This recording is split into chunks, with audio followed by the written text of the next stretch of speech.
At-Tirmidhi a rapporté que le messager de Allah sallallahu alayhi wa sallam a dit Khayrukum khayrukum li ahlih wa ana khayrukum li ahlih.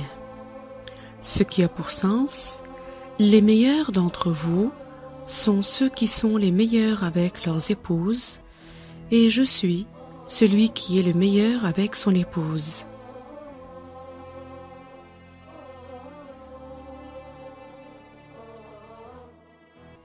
Le prophète est celui qui a le meilleur des comportements avec son épouse. Le musulman, qui a un excellent comportement avec son épouse, est meilleur que les autres musulmans. Parmi les exemples de l'excellence du comportement du messager, alayhi salatu wassalam, il y a le fait qu'après avoir passé la nuit chez l'une de ses épouses, il passait au matin voir chacune d'entre elles, l'une après l'autre.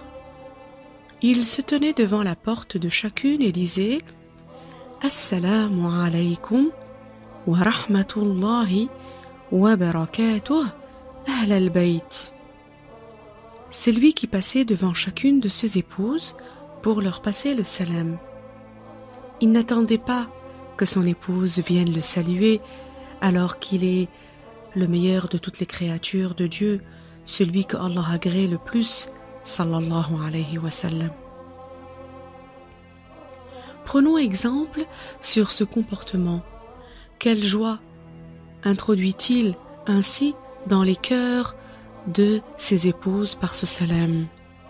Celui qui veut prendre exemple sur le messager, sallallahu alayhi wa sallam, qu'il se comporte avec bienfaisance envers son épouse, qu'il ne fasse pas preuve d'orgueil et d'oppression avec elle, mais qu'il agisse plutôt avec miséricorde, compassion, patience et sagesse, qu'il ne soit pas dur et qu'il n'agisse pas mal avec elle.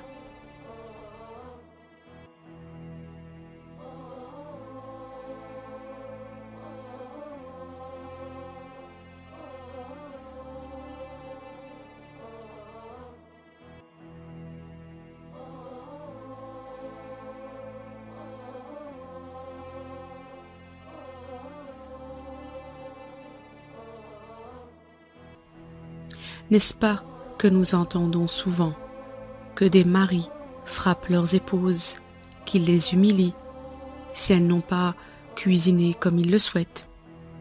Celui qui frappe son épouse parce qu'elle ne cuisine pas comme il le souhaite aura commis un grand péché. Il est injuste. Il mérite un intense châtiment dans l'au-delà. Il lui sera prélevé de ses récompenses le nombre qui correspond à ses injustices, sauf si avant de mourir, avant d'aller dans la tombe, il demande le pardon à son épouse. Il ne sera alors pas puni à cause de cela. Le messager participait au quotidien dans la maison comme tout un chacun. Il faisait l'attrait de sa brebis, il réparait le seau s'il se cassait, entretenait lui-même ses sandales si elles avaient besoin de réparation. Il n'agissait pas avec les gens à l'image des rois envers leurs sujets. Al-Bukhari a rapporté que Aïcha, que Allah l'agrée, fut interrogée. Que faisait le messager de Allah à la maison? Elle répondit: ce que chaque homme fait chez lui, c'est-à-dire qu'il vaquait lui-même aux tâches de la maison.